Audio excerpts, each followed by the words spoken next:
आप तमन्ना करें कि दौलत आपके बच्चों को मिल जाए, ये दौलत आपके घर में आ जाए, ये दौलत आपको कम मिलेगी। उसके लिए सबसे पहली चीज जरूरी है कि आप लोगों के दिलों में कुरान पाक की मोहब्बत, आप लोगों के दिलों में कुरान पाक का अदब, आप लोगों के दिलों में कुरान पाक की अजमत। ये पूरा मजमा यहाँ से जाने के बाद घर में कम से कम इस बात का माहौल बनाए कि आज घंटा कुरान पाक खोल कर बैठेंगे। अगर पढ़ना नहीं जानते हैं तब भी कुरान पाक को खोलेंगे, छूमेंगे। हजरत इकराम रहमतुल्लाह अलैह कुरान पाक उठाते, खोलते और बेहोश हो जाया करते।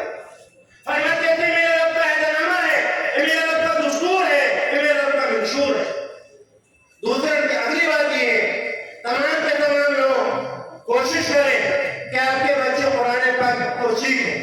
और कॉलेजों का माहौल चारों तरफ, बच्चों के हाथों में मोबाइल आ गए, घर में कुरान पाक रखा हुआ है, कोई सीखने वाला नहीं, पढ़ने वाला नहीं।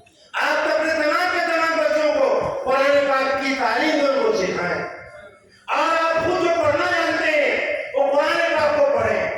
आप अगर पढ़ेंगे तो अल्लाह ताला आपको 10 नेकी देंगे।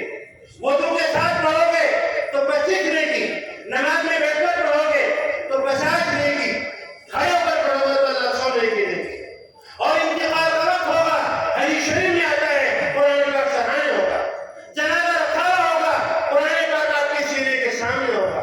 मरना है, कब्र में कुरान पाक जलवा होगा, मैदान में सब कायम होगा और कुरान पाक सिफारिश करे। इस कुरान पाक को पढ़ो, इस कुरान पाक की तिलावत करो, नहीं तो अल्लाह तबारक व तआला की शान बेनज़ीर की डर लगता है। हज़रत अब्दुल्लाह इब्न मुबारक थे, 40,000 आदमी उनके सबक में बैठते, 1100 आदमी वो हैं जो मुकब्बिर हैं, उनकी बातों को पहुंचाते हैं। आखिरी वक्त आया, शागिर्दों से कहा मुझे 4 पैसे नीचे लिटा दो जमीन के ऊपर। कहा हज़रत क्या बात करते हो, कहा मेरी बात मानो। शागिर्दों ने जमीन पर लिटाया, लोगों की चीखें निकल गई, सफेद दाढ़ी लगाई जमीन से। अर्ज़ किया या अल्लाह, अब्दुल्लाह इब्न मुबारक ने कुछ नहीं किया, तेरी शान बेनज़ीरी से डर लगता है।